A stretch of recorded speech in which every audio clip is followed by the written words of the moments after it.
السلام عليكم ورحمة الله وبركاته. انت يا ابني اللي ما اتعلمتش برمجة لحد دلوقتي، مستني ايه؟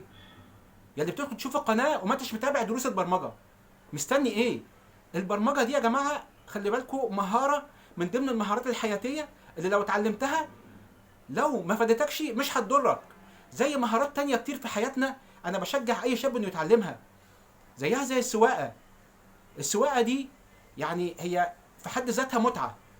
انا شخصيا بحب اخد العربيه واسوق بيها في ايام الفاضيه، بطلع على الطريق واسوق كده بس لمجرد ان انا اتفرج على الطريق واتفرج على الناس والاشجار على جوانب الطريق. وفي نفس الوقت ممكن تكون مهنتك لو اتعلمتها، ممكن تبقى مهنه لك. في ناس عايشه على السواقه وبتكسب منها وبتعيش اسرها منها.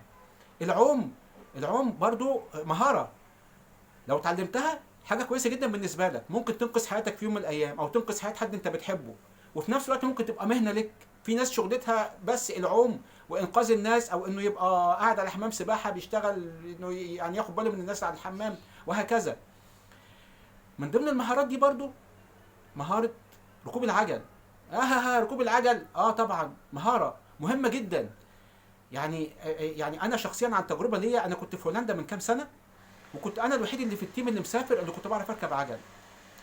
فرحت اول ما نزلت اجرت عجله من الاوتيل، وفضلت معايا طول مده قعدتي هناك.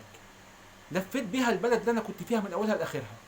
وكنت كمان باخدها واطلع على القرى اللي جنبنا، اتفرج على الريف الاوروبي وجمال الريف الاوروبي والترع اللي هناك والطيور اللي طايره والناس والاطفال اللي بيلعبوا. فكانت مصدر بهجه، وكانت بتوصلني بقى للسوبر ماركت، وكانت بتوصلني للمولات الكبيره اروح اسوق منها. وكنت كمان باخدها في القطر اروح بقى البلاد اللي جنبنا اشتري منها حاجات مش موجوده عندنا.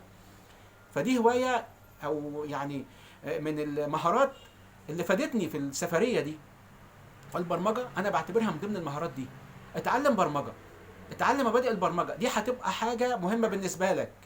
ممكن تستخدمها في وقت ما، وممكن تبقى مهنتك اللي تعيش منها طول عمرك، وهي تبقى مصدر دخلك ومصدر دخل اسرتك، سواء على قناتي او على قناه الناس التانية اللي على اليوتيوب وما اكثرها.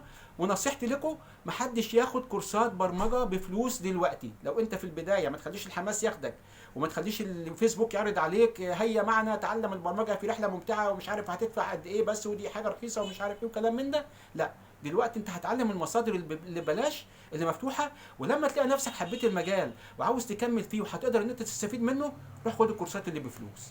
تمام، شكرا والسلام عليكم ورحمه الله وبركاته.